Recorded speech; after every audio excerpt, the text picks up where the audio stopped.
hol nem volt, 7 ország ellen, még az óperenciás tengeren is túl volt egyszer a világon egy pár, Jankó és Janka.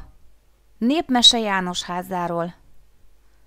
Jankó és Janka miután legyőzték a jicsini földesurat, elindultak új barátokat, új kalandokat, és legfőképpen új lakóhelyet keresni. Mentek, mendegéltek a Rába mentén, bebarangolták a Vasihegyhát meg annyi zegzugát, nem is gondolva, milyen nagy fába vágták fejszéjüket. Ám Jankó nem adta fel.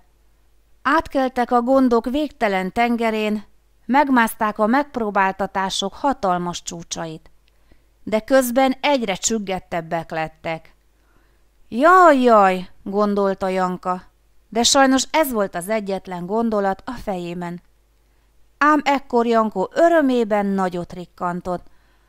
Oda nézz, Janka, az ott az új tanyánk! Jankó, tudván, hogy ő maga is János, bátran lépte át a falu határát, magával vonszolva kedvesét. Szemük elkerekedett a sok látnivalótól, szívük egyre hevesebben dobogott, érezték, hogy talán ez az a hely, hol igaz otthonra lelhetnek. Elhatározták, hogy jobban megismerik leendő otthonukat. Jankó és Janka boldogan néztek egymásra a látottak után.